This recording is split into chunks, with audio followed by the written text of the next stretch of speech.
الجنابہ، جنابت کے مسائل۔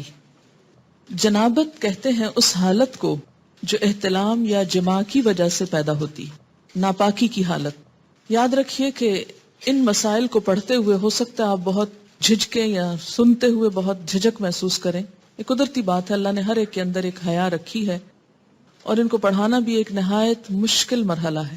لیکن کیوں پڑھایا جائے، کیوں بتائی جائیں یہ باتیں؟ کیونکہ یہ انسانی زندگی سے متعلق ہے۔ دو صورتیں ہو سکتی ہیں، ایک تو یہ کہ یہ کڑوا گھونٹ پیا جائے اور ان باتوں کی حقیقت معلوم کر کے صحیح طرز عمل اختیار کیا جائے، طہارت کا وہ معیار جو اسلام نے قائم کیا اس پر پورا اترا جائے، کیونکہ اس کے بغیر ایمان مکمل نہیں۔ اور دوسرا یہ کہ ان باتوں کو کھولا نہ جائے، وضاحت نہ کی جائے، بتایا نہ جائے اور شرم و حیا کا نام لے کر ان سب مسائل کو دبایا جائے۔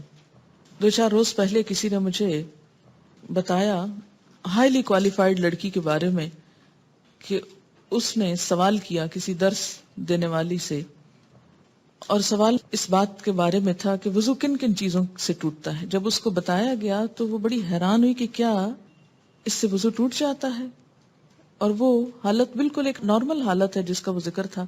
کہتی ہے کہ میں سر پکڑ کر رہ گئی کہ انجینئر تھی وہ بچی، اتنے سال پڑھنے کے باوجود کیا اس کو واقعی نہیں پتا، یقین نہیں آ رہا تھا کہ واقعی نہیں پتا کہ وضو کس کس چیز سے ٹوٹتا ہے۔ اب اگر کسی کو یہ پتہ ہی نہیں کہ وضو کس چیز سے ٹوٹتا ہے تو وہ پھر وضو کی حالت میں ہو یا بغیر وضو کے وہ عبادت کرتا چلا جائے۔ اچھا، کیوں نہیں پتا؟ اس لیے کہ ہمارے اسلامیات کے کورسز بھی جتنے ہیں ان میں ایسے مسائل کا ذکر نہیں ہے، کیونکہ ایسے مسائل کو بے حیائی کا نام دے کر ذکر ہی نہیں کیا جاتا۔ ٹھیک ہے، ایسی باتیں مجلسوں میں کرنے کی نہیں اور عام طور پر بولنے کی نہیں یا سوچنے کی نہیں، لیکن انسان کی زندگی کا ایک حصہ ہے۔ بالکل ایسے ہی جیسے ایک گھر میں آپ واش روم بناتے ہیں، ٹوائلٹ بناتے ہیں، تو وہ ایک ناپسندیدہ حصہ ہے لیکن ضرورت ہے نا، اس کے بغیر گزارا نہیں۔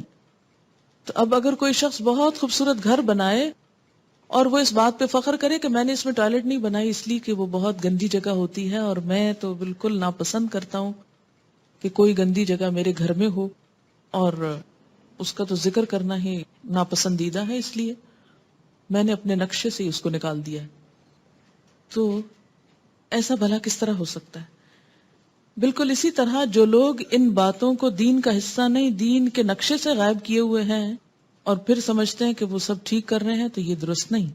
ایک اور بات یہ کہ خاتون ہوتے ہوئے ایسی بات کرنا اور پھر اس کو پبلکلی کرنا ایک اور بڑی مشکل ہے، تو اس میں بھی ہمارے سامنے ایک رہنمائی موجود ہے۔ حضرت عائشہ رضی اللہ تعالیٰ عنہ اور عام طور پر ازواج مطہرات نے اس طرح کے مسائل جو ہیں وہ پبلکلی بتائے ہیں، سیکریفائس کیا ہے تاکہ دوسرے لوگوں کو ایک رہنمائی ملے۔ ہمارے ہاں مشکل یہ ہے کہ اسلام کے ساتھ تقدس کا ایک ایسا، یعنی انبیاء علیہ السلام ہو یا ان کی ازدواجی اور ذاتی زندگی، ان سب کو ہم نے تقدس کے ایسے آئینے میں دیکھا ہے کہ جس میں ان کا انسان ہونا نقشے سے نکال دیا گیا، جبکہ ان کی ساری نیکی، تقوی اور پاکیزگی میں خوبصورت بات یہ کہ وہ انسان تھے اور ہم جیسے ہی تھے انسان ہونے کے ناطے، انسانی ضروریات ہم جیسی تھی، کھانا پینا اور باقی خواہشات وغیرہ۔ لیکن ان کی بڑائی کیوں ہے کہ انہوں نے ان تمام چیزوں کے بارے میں اللہ تعالی کی مرضی کو مکمل طور پر اپنایا۔ ہماری خیر اور بھلائی بھی اسی میں ہے کہ ان معاملات میں بھی اللہ اور اس کے رسول صلی اللہ علیہ وسلم کی طرف سے آئی ہوئی رہنمائی کو ہم پوری طرح اپنائیں، تاکہ شرع صدر کے ساتھ، یکسوئی کے ساتھ عبادات ہو سکیں۔ بعض اوقات جب صحیح دین کے مسائل کا علم نہیں ہوتا تو جو حلال امور ہوتے ہیں، جو جائز رخصتیں ہوتی ہیں، وہ بھی نہیں اویل کرتے کہ کہیں گناہ نہ ہو جائے، اور بعض اوقات ان کو گناہ سمجھ کر نہیں کرتے حالانکہ وہ گناہ نہیں ہوتے اور اپنے آپ کو ایک آزادی سے محروم رکھتے ہیں۔ تو اس لیے کوئی حرج نہیں اگر چند باتیں ایسی سمجھ لی جائیں۔ جنابت کے مسائل۔ جنابت کہتے ہیں ناپاکی کی اس حالت کو جو احتلام اور جماع کی وجہ سے ہوتی ہے۔ احتلام کہتے ہیں ویٹ ڈریم کو، یعنی سوتے ہوئے جسم سے ڈسچارج کا ہونا۔ اس میں مسئلہ یہ ہے کہ عورت یا مرد کو احتلام ہو تو غسل واجب ہو جاتا ہے، اس کی وضاحت آگے آئے گی۔ اگلا مسئلہ ہے مزی کے آنے سے غسل واجب نہیں ہوتا بلکہ استنجا کر کے وضو کرنا ہی کافی ہے. ان علی رضی اللہ عنہ قال كنت رجلا مذاء فكنت استحي ان اسأل النبي صلی اللہ علیہ وسلم لمكان ابنته فامرت المقداد بن الاسود رضی اللہ عنہ فسأله فقال يغسل ذکره ويتوضأ رواہ مسلم.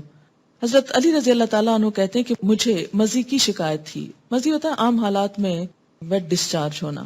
میں نبی صلی اللہ علیہ وسلم سے مسئلہ دریافت کرنے میں شرم محسوس کرتا تھا کیونکہ آپ کی بیٹی میرے نکاح میں تھی. میں نے حضرت مقداد بن اسود رضی اللہ تعالیٰ عنہ سے درخواست کی کہ وہ رسول اللہ صلی اللہ علیہ وسلم سے مسئلہ دریافت کریں. چنانچہ حضرت مقداد رضی اللہ تعالیٰ عنہ نے آپ سے مسئلہ دریافت کیا تو آپ صلی اللہ علیہ وسلم نے فرمایا کہ پیشاب کی جگہ دھو کر وضو کر لیا کرے، اس سے طہارت ہو جاتی ہے. یعنی عام ویٹ ڈسچارج جو ہے اس سے ناپاکی یا جنابت نہیں ہوتی، اس میں نہانا ضروری نہیں ہوتا. بیوی سے تعلق کرنے سے پہلے یہ دعا مانگنی چاہیے، یعنی جسمانی تعلق مراد ہے. ان ابن عباس رضی اللہ عنہما قال قال رسول اللہ صلی اللہ علیہ وسلم لو ان احدکم اذا اراد ان یأتی اہلہ قال بسم اللہ اللہم جنبنا الشیطان وجنب الشیطان ما رزقتنا فإنه إن يقدر بينهما ولد في ذلك لم يضره شيطان أبدا. متفق علیہ. حضرت عبداللہ بن عباس رضی اللہ عنہما سے روایت ہے کہ رسول اللہ صلی اللہ علیہ وسلم نے فرمایا جب کوئی آدمی اپنی بیوی سے جسمانی تعلق، فزیکل ریلیشن، سیکشل انٹرکورس کا ارادہ کرے تو اسے یہ دعا مانگنی چاہیے: ہم اللہ کے نام سے مدد چاہتے ہیں، یا اللہ ہمیں شیطان سے محفوظ رکھ، کیونکہ شیطان ایسے مواقع پر انسان پہ زیادہ حملہ آور ہوتا ہے، اور ہماری اس اولاد کو بھی شیطان سے محفوظ رکھ جو تو ہمیں عطا فرمائے.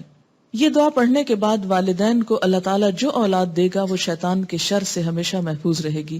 اسے بخاری اور مسلم نے روایت کیا ہے. دوبارہ فزیکل ریلیشن سے قبل وضو کرنا مستحب ہے. مستحب کا مطلب ہے پسندیدہ ہے، فرض نہیں ہے.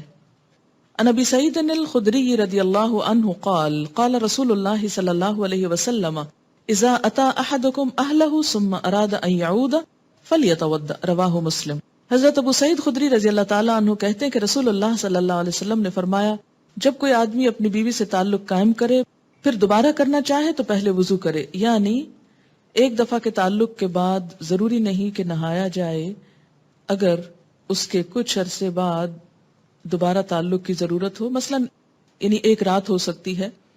اس کا مطلب یہ ہے کہ نہانا ضروری ہے کس کے لیے؟ نماز کے لیے، عبادت کے لیے، قرآن پڑھنے کے لیے. لیکن اگر انسان ناپاکی کی حالت میں ہے ابھی اور دوبارہ ایک شخص بیوی کے ساتھ تعلق قائم کرنا چاہتا ہے تو ضروری نہیں کہ نہانے کے بعد پھر کرے. دوبارہ تعلق میں کوئی چیز مانے نہیں. ہاں بہتر ہے وضو کر لے. مستحب کا مطلب کیا؟ بہتر ہے وضو کر لے. اور وضو یہاں ایک طرح سے فریشنس پیدا کرتا ہے انسان کے اندر. لیکن اگر کوئی وضو بھی نہیں کرتا، یعنی یہ ایسا وضو نہیں جیسے نماز کے لیے آپ وضو کرنا ضروری ہے کہ اس کے بغیر نماز نہیں ہوگی، تو اگر دوبارہ تعلق میں وضو نہیں کیا تو اس کا یہ مطلب نہیں کہ گناہ کا کام کر رہا ہے. مستحب کا مطلب کیا ہے؟ پسندیدہ ہے، اچھی بات ہے. لیکن اگر کوئی نہیں کر سکتا تو کوئی گناہ نہیں. غسل جنابت میں پہلے دونوں ہاتھ دھونے چاہیے، پھر برتن میں ہاتھ ڈالنے چاہیے. جنبی جس پانی میں ہاتھ ڈال دے وہ پانی ناپاک نہیں ہوتا. مثلا کسی نے پہلے ہاتھ دھوئے، پھر ہاتھ سے مگ پکڑا، اس کو بالٹی میں ڈالا مثلا، اور صاف ہاتھ تھا مگر جسم ابھی ناپاک ہے، تو پانی کی بالٹی کے اندر ایسا ہاتھ جانے سے یا ٹب میں بیٹھنے سے پانی ناپاک نہیں ہوتا، الا یہ کہ اس پانی کے اندر کوئی نجاست چلی جائے. یعنی ہاتھ پاک ہے. اگر ایسے میں کوئی شخص پانی پینا چاہتا ہے اور اس نے گلاس کو ہاتھ لگا دیا اور پانی پی لیا تو کوئی بات نہیں، کیونکہ ہمارے ہاں تو عام طور پہ کانسیپٹ یہ پایا جاتا ہے کہ انسان اتنا ناپاک ہوتا ہے کہ زمین پر قدم بھی نہیں رکھ سکتا اور کسی چیز کو چھو نہیں سکتا اور سب کچھ حرام ہو جاتا ہے. کچھ بھی حرام نہیں ہوتا. اس کا یہ مطلب بھی نہیں کہ انسان ناپاک پھرتا رہے، جو سارا بازار گھوم کر آ جائے ناپاکی میں، یہ بھی مقصد نہیں ہے. مومن ناپاک رہنا پسند نہیں کرتا، لیکن ضروری نہیں ہے کہ اس حالت میں آپ کسی چیز کو ہاتھ نہیں لگا سکتے. مثلاً پانی پیتے وقت آپ کا ویسے ہاتھ صابن سے دھویا ہوا تھا، صاف تھا، پاک تھا، مگر جسمانی طور پہ آپ ناپاک ہیں.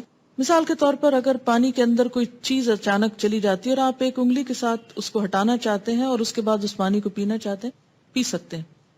یعنی ناپاک جسم پر جب تک نجاست نہ ہو تو صاف ہاتھ یا جسم کا کوئی حصہ پانی میں چلا جائے، اس پانی سے غسل بھی کیا جا سکتا ہے، یا اگر وہ صاف ہے اس کو کسی بھی کام میں استعمال کیا جا سکتا ہے، اس سے کپڑے دھوئے جا سکتے ہیں یا کوئی اور کام.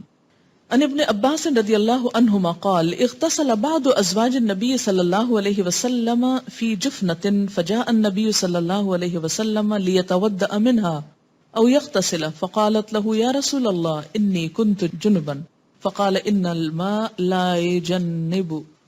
رواہ احمد. حضرت عبداللہ بن عباس رضی اللہ تعالی عنہما فرماتے ہیں کہ ازواج مطہرات میں سے کسی نے ایک ٹب کے پانی سے غسل جنابت کیا. نبی صلی اللہ علیہ وسلم تشریف لائے، وضو یا غسل کرنے لگے تو بولی، اے اللہ کے رسول صلی اللہ علیہ وسلم، میں حالت جنابت میں تھی اور میں نے اس ٹب کے پانی سے غسل کیا تھا. آپ نے فرمایا پانی جنبی نہیں ہوتا، یعنی اگر تمہارا ہاتھ یا جسم کا کچھ حصہ اس پانی میں چلا گیا تو اس سے پانی ناپاک نہیں ہوا. اسے احمد وغیرہ نے روایت کیا ہے. حالت جنابت میں کسی سے مصافحہ کرنا، سلام دعا کرنا یا بات چیت کرنا جائز ہے.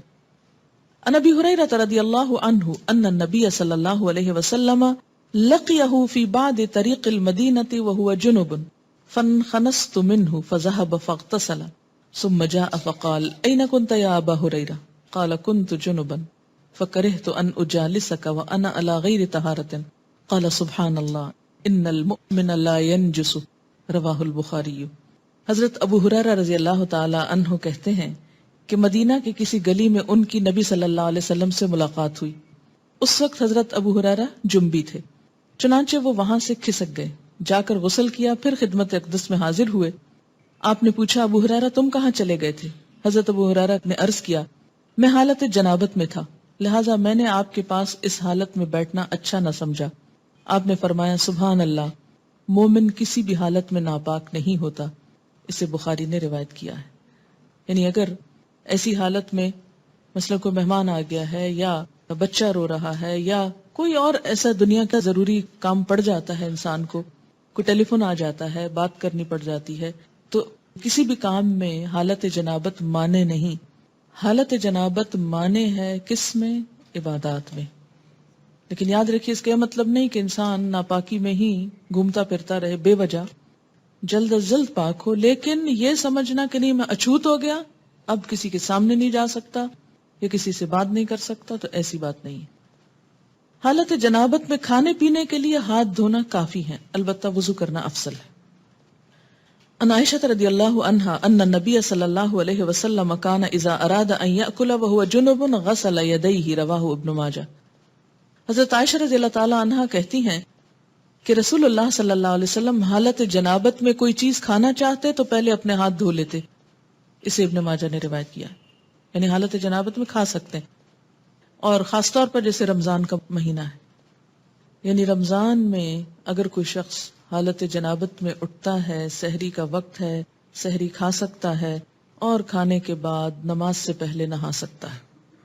یعنی حالت جنابت میں اگر روزے کا کچھ حصہ شامل ہو گیا صبح کے وقت کو کوئی حرج نہیں، اللہ یہ کہ نماز تو نہیں چھوڑی جا سکتی، وہ تو پڑھی جائے گی. کتنی دیر لگے گی؟ آدھا گھنٹہ، گھنٹہ، کیونکہ اس کے بعد تو سورج بھی نکل آئے گا اگر نہیں نہائے تو نماز جائے گی. تو ایسا روزہ کیا روزہ جس میں نماز ہی نہ پڑھی گئی. ان عائشہ رضی اللہ عنہا قالت کان رسول اللہ صلی اللہ علیہ وسلم اذا کان جنبا فاراد ان یأکل او ینام تودأ وضوءه للصلاة. رواہ مسلم. حضرت عائشہ رضی اللہ تعالی عنہا فرماتی ہیں کہ رسول اللہ صلی اللہ علیہ وسلم حالت جنابت میں کھانا یا سونا چاہتے تو پہلے نماز کی طرح وضو کر لیتے. اسے مسلم نے روایت کیا. اور یہ وضو فرض میں نہیں ہے، واجب میں نہیں ہے، یہ مستحب میں ہے. یعنی ایک اچھی فیلنگ کے لیے نہانے میں ٹائم لگتا ہے تو کوئی بھی کام کرنے سے پہلے وضو کر لیا جائے. جنبی مسجد سے گزر سکتا ہے لیکن ٹھہر نہیں سکتا. حالت جنابت میں اگر کسی کو مسجد سے گزرنا پڑ رہا ہے، مثلاً اس کا گھر ہے مسجد کے اوپر اور رستہ ایسا ہے کہ صحن سے گزر کے اوپر چڑھتا ہے، تو ایسی صورت میں گزرنا جائز ہے، لیکن وہاں بیٹھ جانا یا دن گزارنا یہ درست نہیں. عن جابر رضی اللہ عنہ قال کان احدنا یمر فی المسجد جنبا مجتازا رواہ سعید بن منصور. حضرت جابر رضی اللہ تعالی عنہ فرماتے ہیں کہ ہم حالت جنابت میں مسجد سے گزر جایا کرتے تھے. اسے سعید بن منصور نے روایت کیا ہے. حالت جنابت میں زبانی اللہ کا ذکر کرنا جائز ہے. مثلا انسان صبح اٹھا ہے تو اٹھ کے دعا جو پڑھی جاتی ہے الحمدللہ الذی احیانا بعد ما اماتنا والیہ النشور پڑھ سکتا ہے. اسی طرح اگر صبح شام کی دعائیں پڑھ رہا ہے تو پڑھ سکتا ہے، یا استغفار کرنا چاہتا ہے تو کر سکتا ہے. رات کو سوتے میں کوئی خواب برا آ گیا تو وہ دعا پڑھ سکتا ہے، یا نیند نہیں آ رہی تو کچھ ذکر کرنا چاہتا ہے اور لیکن ہے حالت جنابت میں تو کوئی رکاوٹ نہیں، زبانی اللہ کا ذکر کر سکتا ہے. یا اسی طرح جیسے سوتے وقت آیت الکرسی پڑھی جاتی ہے. سونے کے آداب آپ نے پڑھے ہوں گے کہ دائیں طرف کروٹ لے کر ہاتھ گال کے نیچے رکھ کے آیت الکرسی پڑھ کے چاروں طرف پھونک مار دی جائے. اب اگر حالت جنابت میں انسان تو کیا آیت الکرسی نہیں پڑھے گا؟ پڑھے گا، کوئی حرج نہیں. ان عائشہ رضی اللہ عنہا قالت کان النبی صلی اللہ علیہ وسلم یذکر اللہ علی کل احیانہ رواہ مسلم. حضرت عائشہ رضی اللہ تعالی عنہا فرماتی ہیں کہ نبی اکرم صلی اللہ علیہ وسلم ہر حالت میں اللہ کا ذکر کیا کرتے تھے. اسے مسلم نے روایت کیا ہے. جنبی کو قرآن پاک پڑھنا یا پڑھانا منع ہے. یعنی یہ نہیں کہ آپ حالت جنابت میں ہیں اور آپ کہیں جی کھانے کی اجازت ہے، پکانے کی اجازت ہے، سلام دعا کی اجازت ہے، چلو تلاوت شروع کر دیتے ہیں یا تعلیم شروع کر دیتے ہیں. نہیں، اس کی اجازت نہیں ہے. پاک آدمی وضو کے بغیر قرآن مجید پڑھ سکتا ہے. یعنی وضو نہیں ہے لیکن ویسے قرآن کی تلاوت آپ کر رہے ہیں تو ٹیکسٹ کو ہاتھ نہیں لگائیے اور پڑھتے جائیے. کیونکہ بعض لوگوں کو ایسی بیماری بھی ہوتی ہے کہ ان کا وضو زیادہ دیر تک باقی نہیں رہتا. ایسے میں لوگ قرآن، ذکر، عبادت سب چھوڑ کے بیٹھ جاتے ہیں فارغ. نہیں، وضو نماز کے لیے شرط ہے، طواف کے لیے شرط ہے. اگر صرف قرآن کی تلاوت کرنا مقصود ہے یا تعلیم دینا تو کوئی حرج نہیں. ان علی رضی اللہ عنہ قال کان النبی صلی اللہ علیہ وسلم یقرئنا القرآن علی کل حال ما لم یکن جنبا رواہ الترمذی. حضرت علی رضی اللہ تعالی عنہ فرماتے ہیں کہ نبی اکرم صلی اللہ علیہ وسلم حالت جنابت کے علاوہ ہر حال میں ہمیں قرآن مجید پڑھایا کرتے تھے. یعنی وضو کے بغیر بھی مراد اس سے یہ. اسے ترمذی نے روایت کیا ہے. حالت جنابت کو بڑی ناپاکی کہتے ہیں. عام طور پہ فقہ کی کتابوں میں حدث اکبر لکھا ہوتا ہے. حدث اصغر چھوٹی ناپاکی ہوتی ہے جو جنابت کے علاوہ عام طور پر وضو ٹوٹنے کے اسباب کی وجہ سے ہوتی ہے. جنبی سونے سے قبل غسل نہ کر سکے تو اسے وضو کر لینا چاہیے. ان عائشہ رضی اللہ عنہا قالت کان النبی صلی اللہ علیہ وسلم اذا اراد ان ينام وهو جنب غسل فرجه وتوضا للصلاة رواہ البخاری. حضرت عائشہ رضی اللہ تعالی عنہا سے روایت ہے کہ نبی اکرم صلی اللہ علیہ وسلم جب حالت جنابت میں سونے کا ارادہ فرماتے تو اپنی شرمگاہ دھو کر نماز کی طرف وضو فرما لیتے. یہ مستحب ہے ایسا کرنا. اسے بخاری نے روایت کیا ہے. جنبی کے لیے وضو کر کے سونا افضل ہے لیکن نہ کرنے کی رخصت ہے. ان ابن عمر رضی اللہ عنہما ان عمر استفتى النبی صلی اللہ علیہ وسلم فقال هل ينام احدكم وهو جنب قال نعم ليتوضأ ثم لينم حتى يغتسل اذا شاء رواہ مسلم. حضرت عبداللہ بن عمر رضی اللہ تعالی عنہما سے روایت ہے کہ حضرت عمر رضی اللہ تعالی عنہ نے نبی اکرم صلی اللہ علیہ وسلم سے مسئلہ پوچھا کیا جنبی غسل کیے بغیر سو سکتا ہے؟ آپ نے ارشاد فرمایا ہاں، وضو کر لے اور سو جائے، پھر جب چاہے اٹھ کر غسل کر لے. اسے مسلم نے روایت کیا ہے. ان عائشہ رضی اللہ عنہا قالت کان رسول اللہ صلی اللہ علیہ وسلم یجنب ثم ینام ولا یمس ماء حتى یقوم بعد ذلك فیغتسل رواہ ابن ماجہ. حضرت عائشہ رضی اللہ تعالی عنہا فرماتی ہیں کہ رسول اللہ صلی اللہ علیہ وسلم حالت جنابت میں پانی کو ہاتھ لگائے بغیر سو جاتے. یعنی یہ بات بھی ملتی ہے جہاں وضو کر کے سوتے وہاں یہ بھی کہ بسا اوقات وضو بھی نہیں کرتے تھے اور سو جاتے، پھر اٹھ کر غسل فرماتے. اسے ابن ماجہ نے روایت کیا. ڈیپینڈز کہ انسان کی طبیعت کیسی ہے، موسم کیسا ہے، پانی کی اویلیبلٹی کتنی ہے. اگر ہو سکے تو بہت اچھا ہے، لیکن نہیں تو گناہ نہیں. غسل جنابت میں پہلے دونوں ہاتھ دھونے چاہیے، پھر طہارت حاصل کر کے وضو کرنا چاہیے. جنابت مدت مسا ختم کر دیتی، یعنی حالت جنابت میں پھر آپ کا مسا نہیں رہتا جناب کے اوپر. غسل جنابت کے لیے پانی میسر نہ ہو تو غسل کی نیت سے کیا گیا تیمم ہی غسل جنابت کا کام دیتا ہے. اس کی وضاحت آگے آ جائے گی. سوال ہے، کیا حالت جنابت میں بچے کو دودھ پلا سکتے ہیں؟ جی ہاں، پلا سکتے ہیں، لیکن افضل ہے کوشش کریں کہ اس کے بغیر پلائیں، اور آپ نیت کر لیں تو ہو بھی جائے گا. لیکن بسا اوقات ایسا ہوتا ہے کہ کوئی سرونٹ نہیں، کوئی ہیلپر نہیں، بچے اوپر تلے ہیں، ایک ایک دو دو ساتھ ساتھ، تو پھر اس میں بہت سی ایسی چیزیں انسان چاہنے کے باوجود کر نہیں سکتا، تو دودھ ناپاک نہیں ہوتا. صرف یہ ہے کہ کیفیت کا فرق ہے. نہانے کے بعد جو انسان کی کیفیت ہوتی ہے اس میں ایک اطمینان اور سکون کی کیفیت ہوتی ہے. جتنی ماں پرسکون ہوگی اور اس حالت میں بچے کو دودھ پلائے گی اتنا ہی بچے پہ اچھا اثر ہوگا. سنا ہے، کہا جاتا ہے کہ بعض مائیں وضو کے بغیر بھی نہیں پلاتی تھیں، لیکن آج کے دور میں تو اگر کوئی حالت جنابت کے بغیر ہی پلا لے تو بھی بڑی بات ہے. حالت جنابت یا ناپاکی کی حالت میں کسی مسجد کو وزٹ کرنے کے لیے جایا جا سکتا ہے. مثلا اگر آپ ایز اے ٹورسٹ گئے ہیں ترکی اور طرح طرح کی مسجدیں دیکھ رہے ہیں ایک کے بعد ایک، اور اس میں آپ پیریڈز کی حالت میں ہیں، تو گزرنے کی حد تک گزرتے ہوئے دیکھ لیں، کوئی حرج نہیں، لیکن بیٹھے نہیں، وہاں زیادہ دیر رکے نہیں. جیسے گزرنے کی بات آئی نا، تو ٹورسٹ کے اس حالت میں بھی کیا ہوتا ہے کہ مثلا آپ گزر رہے ہیں ادھر سے ادھر، اور بالکل عین مصلی کے قریب نہ جائیں، دور دور سے سارا آگے پیچھے دیکھ لیں، کیونکہ ایسے مواقع بھی بعض اوقات نہیں ملتے. اس لیے کہ ناپاکی کی حالت میں ایک پاک جگہ پر بیٹھ کر وہ اس کی ایک کیفیت میں فرق آتا ہے. حالت جنابت میں اگر غسل سے پہلے کوئی آ جائے اور انسان صاف کپڑے پہن لے تو غسل کے بعد دوبارہ وہی کپڑے پہن سکتے ہیں، یا وہ کپڑے ناپاک ہو جاتے ہیں اور کوئی اور کپڑے پہننا ہوتے ہیں؟ نہیں، جب تک کسی کپڑے کو کوئی نجاست لگی ہوئی نظر نہ آئے یا محسوس نہ ہو اس وقت تک وہ کپڑے پاک ہوتے ہیں اور ان کو دوبارہ نہا کر پہن سکتے ہیں.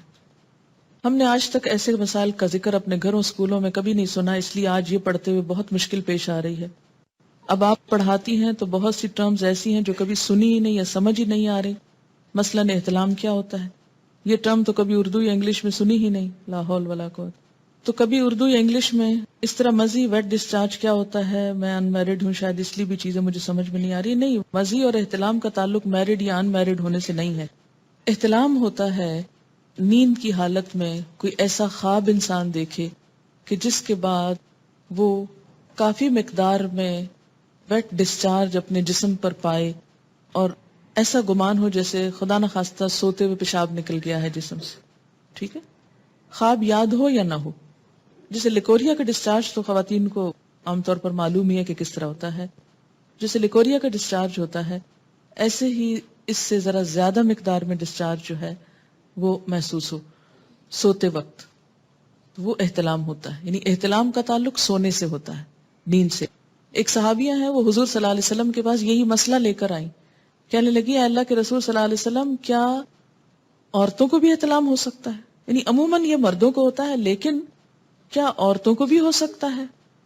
تو اس پر آپ نے فرمایا کہ ہاں ہو سکتا ہے، کیونکہ بچہ عورت کے مشابہ بھی تو ہوتا ہے، عورت سے بھی تو بچے کی شباہت ہوتی ہے. ٹھیک ہے، تو سیکشل انٹرکورس کے بغیر اگر نیند کی حالت میں کوئی خواب دیکھنے یا نہ دیکھنے پر ایسا پانی انسان دیکھے کہ جو زیادہ مقدار میں ہو، عام نارمل روٹین میں جیسے لیکوریا وغیرہ تھوڑا بہت سپاٹنگ ہو گئی، وہ نہیں، زیادہ مقدار میں، اس کو احتلام کہتے ہیں. اس سے انسان ناپاک ہو جاتا ہے. اور بعض اوقات ہو سکتا ہے کہ کسی خاتون کو کبھی بھی ایسی کیفیت نہ ہوئی ہو. بسا اوقات جسمانی کیفیت، آب و ہوا، کئی چیزیں انسان کے مزاج میں اثر ڈالتی ہیں، تو بعض لوگوں کو ایسی تکلیف ہو سکتی ہے. اگر کسی کے ساتھ ایسا نہیں ہوا تو وہ پریشان نہ ہو کہ میں تو شاید اب نارمل انسان ہوں. نہیں، اٹ ڈیپینڈس. اور اگر کسی کے ساتھ ایسی کوئی کیفیت ہو جائے تو وہ یہ نہ سمجھے کہ میں کوئی بہت برا انسان ہوں. ایکچولی ہوتا یہ کہ ہمارا بیہیویئر کیا ہے اور ہم ان چیزوں کو کس انداز سے پیش کر رہے ہیں. اگر آپ اس کو فطری چیز سمجھیں تو آپ کو کچھ بھی اس میں نہیں فیل ہوگا. پھر مثلا ایک میڈیکل کا اسٹوڈنٹ جو ہے وہ جب ڈسیکشن شروع کرتا ہے، ٹھیک ہے، اس شروع میں بہت گھبراہٹ اور بہت پریشانی ہوتی، لیکن ایک ایک پارٹ، اور آپ دیکھیں کہ جو ہماری بچیاں کو ایجوکیشن میں پڑھتی ہیں وہاں تو عورت مرد سب مل کر ایک کام کر رہے ہوتے ہیں، اور وہاں تو کبھی کسی نے کہا کہ یہ بہت غلط کام کر رہے ہو آپ. اور میں سمجھتی ہوں کہ ایسی چیزیں مردوں اور عورتوں کو مل کے نہیں کرنی چاہیے، لیکن اگر دین کے لیے یہی بات کرنی پڑ جائے تو ہم کہتے ہیں ہائے ہمارے دین میں ایسی بے حیائی کی باتیں. یعنی میڈیکل کی بکس میں سب لکھا ہوا ہے اور سب جائز ہے اور وہ بھی انسان پڑھتے ہیں، لیکن دین کی کسی کتاب میں ایسی کوئی بات لکھی ہوئی ہے تو یہ بالکل درست نہیں. اور یہ کیسا دین ہے؟ یہ ہمارا ایک بہت نیگیٹو ایٹیچیوڈ ہے معاشرے کے اندر دین کے معاملات میں، جو کہ درست نہیں. اور اس کی وجہ سے کئی بیماریاں پھر پیدا ہوتی، عبادت میں خلل ہوتا ہے. تو ماں ہونے کی حیثیت سے نہ صرف یہ کہ بیٹی، بلکہ اگر بیٹوں کو بھی کوئی اور بتانے والا نہیں تو بہت آرام کے ساتھ آپ ان کو نارمل وے میں بتا سکتے ہیں، کوئی حرج نہیں. جی ہاں، ہمارے ہاں عموماً یہ ہوتا ہے اسکولوں میں جیسے سیکس ایجوکیشن ہوتی ہے اور بعض اوقات اتنے بھونڈے طریقے سے ہوتی ہے کہ وہ اس کے فائدے کی بجائے کئی نقصان ہوتے ہیں. تو اٹ ڈیپینڈس کہ آپ ایک مسئلے کو، ایک پرابلم کو یا ایک چیز کو کس طرح ایکسپلین کرتے ہیں. ٹھیک ہے نا؟ تو خود اپنے اندر پہلے کانفیڈنس پیدا کریں کہ آپ کی نیت کیا ہے ایک بات کرنے کی، کیوں سکھانا چاہتے، کیوں سمجھانا چاہتے ہیں. یہ نہیں کہ آپ خود ساتھ ہنسنا شروع کر دیں اور شرمانا شروع کر دیں اور سب کو ہنسانا شروع کر دیں. یہ ہنسنے کی باتیں نہیں، مجھے سمجھ میں نہیں آتی ان باتوں میں سے ہنسنے کی کون سی بات ہے. کسی مومن کا یہ مزاج ہی نہیں ہو سکتا کہ وہ ایسی باتوں میں نمبر ایک دلچسپی لے، یا ایسی باتیں مجلسوں میں عام طور پر بلا ضرور ڈسکس کی جائیں یا ان کے نام زبان پر لائے جائیں. نہیں ہونا چاہیے. لیکن علم کی حد تک عمل کے لیے ان کا ذکر بھی ضروری ہے کیونکہ یہ انسانی زندگی سے متعلق چیزیں.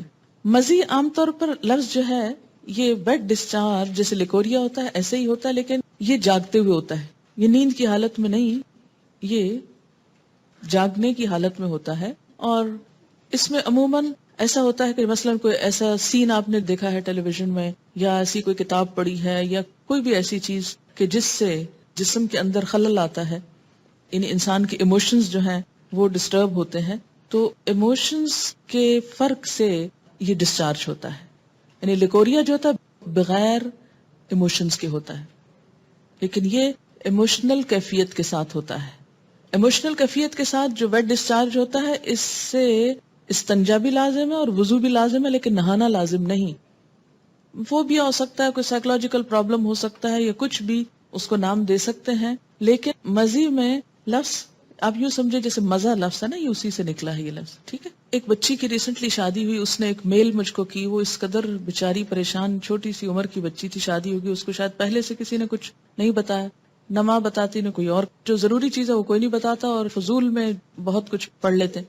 تو اب وہ کچھ بہت ہی جینون جو اس کے شوہر کے رویے تھے ان پر وہ اس قدر خوف زدہ تھی اور پریشان کہ شاید میرے ساتھ کوئی بہت ہی گناہ کا کام ہو رہا ہے اس طرح.